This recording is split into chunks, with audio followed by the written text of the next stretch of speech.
અમરેલીમાં સાવરકુંડલાના ચરખડિયા ગામમાં હની ટ્રેપના કેસમાં પોલીસે કાર્યવાહી કરી। પોલીસે ગણતરીના દિવસોમાં ગેંગના 4 શખ્સોને ઝડપી લીધા। જોકે ગેંગ લીડર સહિત અન્ય શખ્સો પોલીસ પકડથી દૂર છે।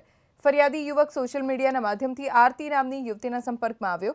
યુવતી તેને હાથસણી રોડ પર મળવા માટે આવી। બંને કારમાં જઈ રહ્યા હતા। આ સમયે રસ્તામાં 4 ગાડીમાં 8 શખ્સો આવ્યા અને ફરિયાદી યુવકની કારને ઘેરી લીધી। પોતાની ઓળખ પોલીસ તરીકે આપી। બાદમાં યુવકને દુષ્કર્મના કેસમાં ધમકાવી તેની કારમાંથી ઉતારી દીધો અને આરોપીઓ પોતાની કારમાં બેસાડીને લઈ ગયા।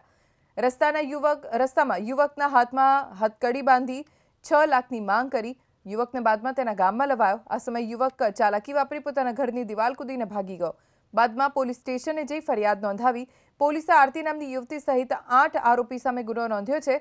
આ ગુનાના આરોપી કૌશિક ધજડી ગામનો હોવાનું સામે આવ્યું છે, જ્યારે અસ્મિતા ચાવડા મહુવા વિસ્તારની છે। હરેશ અને જયસુખ ધાંધડ બંને સુરતના છે। આ ચારેય આરોપીને કોર્ટ સમક્ષ રજૂ કરતા ચારેયને 3 દિવસના રિમાન્ડ આપવામાં આવ્યા છે। જે તે સમયે 7 થી 8 માણસો સામે ગુનો અજાણ્યા વ્યક્તિઓ સામે ગુનો દાખલ કરવામાં આવેલો હતો। હાલના તબક્કે 4 વ્યક્તિઓ પકડાઈ ગયેલ છે અને બીજા નામો પણ ખુલવા પામેલ છે, પણ એ આરોપીઓ પકડવાના બાકી હોવાથી નામ ડિક્લેર કરતા નથી। આખી ગેંગ જે છે એ ગેંગને ટ્રેક કરવામાં આવી છે અને ટ્રેસ કરી લીધેલી છે અને આ મુખ્ય જે 4 વ્યક્તિઓ છે એ અત્યારના અને એનો હજી એક ગેંગ લીડર છે એ બાકી છે, એ પકડી લેવામાં આવશે આગામી દિવસે।